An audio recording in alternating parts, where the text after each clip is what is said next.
William Agif, Dísmidíh Galéir, Ardwair, Ambassador, agus the Cordian, ach úntachan lá úntachan lá the Cahar Valja Clia, agus úntachan lá the Winter na Tíre, because a recognition such as this at the UNESCO City of Literature for Dublin is something of which all Dubliners can be proud of, but indeed the whole of Ireland can take a pride in, because Dublin is, after all, our capital city.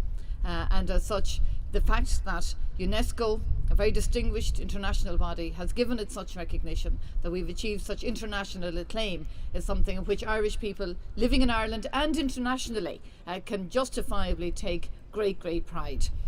In many ways, we knew we were going to get the European City of Literature. I mean, we deserved to be the UNESCO City of Literature, but a huge amount of work had to go into actually making the application. And I really genuinely want to commend all those who drew our heritage, our history, our culture, our modern, vibrant activities, our modern writers, and all of the events that go on in Dublin all of the time, who drew them all together and who created a really wonderful application, which of course UNESCO had to agree to.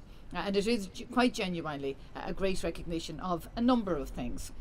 Of course, it acknowledges what we already knew, that Dublin is a city of writers. It is a city of historic writers, the likes of Swift and O'Casey and Wilde and Yeats and Joyce and Beckett and many, many others. And those people have given us, as I say, this recognition internationally. But it's our writers today who equally deserve to be recognised. And I know I could make as many mistakes as the Lord Mayor did by leaving out people, because there are just so many of you here, whether it is a distinguished poet like Thomas Kinsella, distinguished writers like, let's say, Joseph O'Connor, Daoine ag scríobh Gaeilge, Nui Béarla, Gachtain is Atauca anseo, agus Daoine nach bhfuil anseo.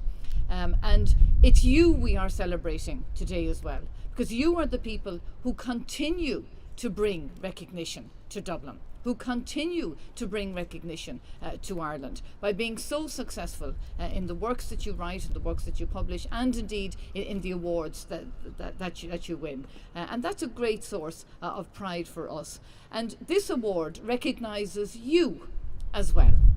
The award also recognises ordinary people in Dublin, the people who appreciate writing, the people who buy, the people who read, the people who gather in houses every month, in book clubs, and who read. So many women all over who gather together to read books and to discuss books in a very quiet, social, convivial way. It recognises the people who attend our theatres, whether in very vibrant theatres in this city, who are constantly changing the works that they produce and who manage to pack to full houses all of the time. It recognises people who are on the buses or in the pub, and in the course of their conversation they're quoting poetry and they're quoting literature, and the language of the Dubliner is actually a language that comes from our writings. It comes from our writers, it comes from our poets, and that is a central part of us as well. It recognises our cultural institutions in Dublin. It recognises our National Library, the Dublin Writers' Museum. It recognises the fact that these are there for ordinary people to come and to appreciate for free. And that we recognise that our culture is something of which we are so proud that we don't charge people to come in and to use them. And that's something that is quite rare amongst cultural institutions throughout the world. And this award, I believe, recognises that as well. It also recognises the amount of publishing that's going on in the city, and the creativity that is there, and the way in which we recognise that and we support it. I believe it also is a recognition by UNESCO of the support of the Arts Council, of Culture Ireland, of supporting our Irish writers in Ireland and also in taking them abroad to spread the word. And the effects of that internationally is something, as I mentioned, in the first instance of which we can be justifiably proud as a Dublin people, as Irish people in our capital city.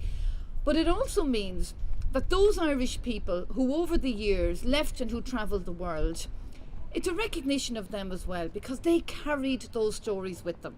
They carried the skill of the storytelling, they carried the art, they carried the literature with them, and they ensured that we got international recognition. So it will have a huge effect in the future as well. So it's a recognition of our past, and it's a recognition of our current writers and our people. But the impact of this for the future of the city is something that we have yet to determine. But it will be seen, I believe, in a number of different ways. Firstly, in relation to cultural tourism, because people come to Ireland for our natural beauty, and they come for our environment, but they come for our people. And more than half of them say that they specifically come for our culture and our heritage.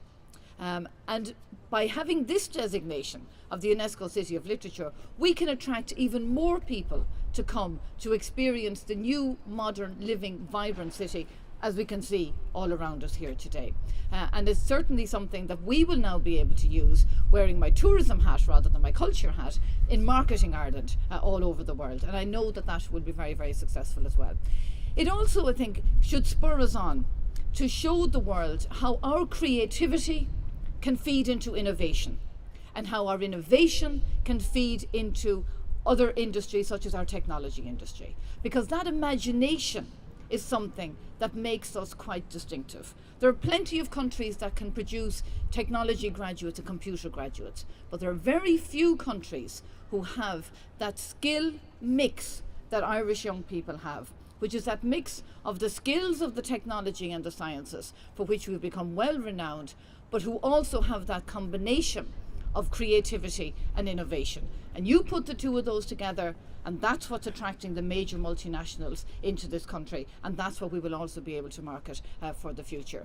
So this tremendous designation, as I is, as Seamus Heaney has said, it's hugely important about the pride in all this literary energy and achievement is shared not just by the intelligentsia, by the population at large.